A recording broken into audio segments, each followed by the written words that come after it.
What truly matters is not which party controls our government, but whether our government is controlled by the people.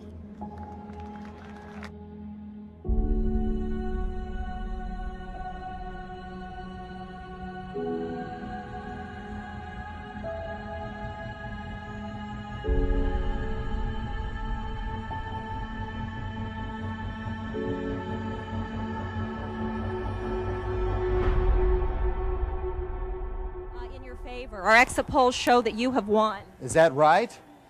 53 to 47 is what they're telling me. Okay, well that sounds pretty good. Does that sound pretty good? Pat, can I mention that? And with that, the Carleton College professor felt even more certain he was heading to Washington. The crowd was ecstatic. Surrounded by family and campaign supporters, Wellstone continued reminding the crowd it wasn't money that made this win a reality, giving them the credit. We never really had all the money, but I had you. I'll tell you something else. People in Minnesota have been great to me. They've given me a huge honor.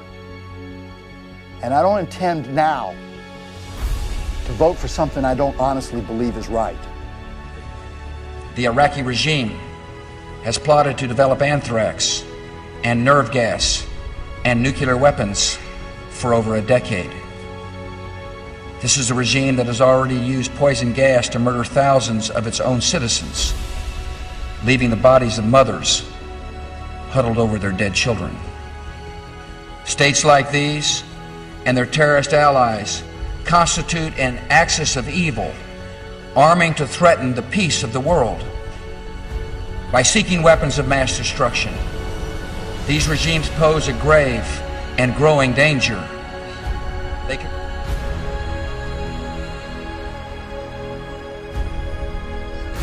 Mr. President and colleagues, I rise to address our policy in Iraq. This debate, colleagues, must include all Americans, because our decisions finally must have the informed consent of the American people, who will be asked to bear the costs in blood and treasure of our decisions. When the lives of sons and daughters of average Americans could be risked and lost, their voices must be heard in the Congress before we make decisions about military action.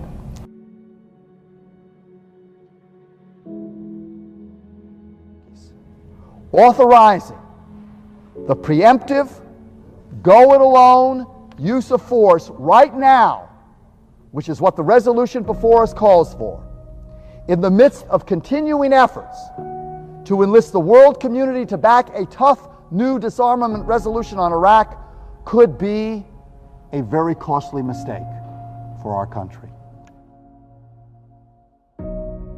Made news for being the only senator facing re-election to vote against going to war in Iraq.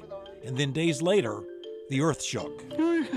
Senator Tom Harkin, the day that Wellstone's chartered plane crashed on approach to the Eveleth Airport, killing the senator, wife Sheila, daughter Marcia, and 5 others. We'll miss you, Paul, and we'll never forget you. Waves that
Wake up where the clouds are far behind.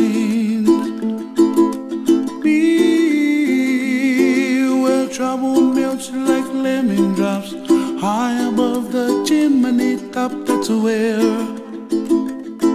you find me. Carolina for his brother. As you said tonight, and you've often said, the Iraq War and your opposition to it was a sign of your good judgment. In 2008, in an interview with Wolf Blitzer talking about President George W. Bush's conduct of the war, you said you were surprised that Democratic leader Nancy Pelosi didn't try to impeach him. You said, quote, which personally I think would have been a wonderful thing, close quote. When you were asked what you meant by that, you said, for the war. For the war. He lied. He got us into the war with lies.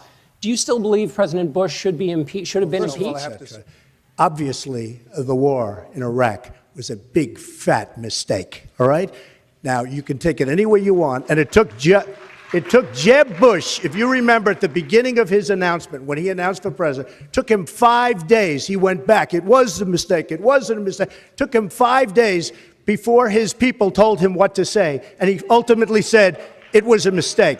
The war in Iraq, we spent $2 trillion, thousands of lives. We don't even have it. Iran is taking over Iraq with the second largest oil reserves in the world.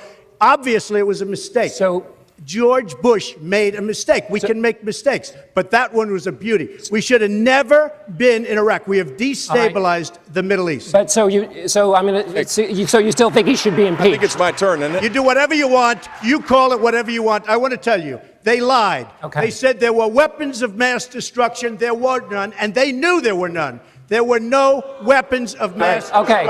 All right. Governor Bush.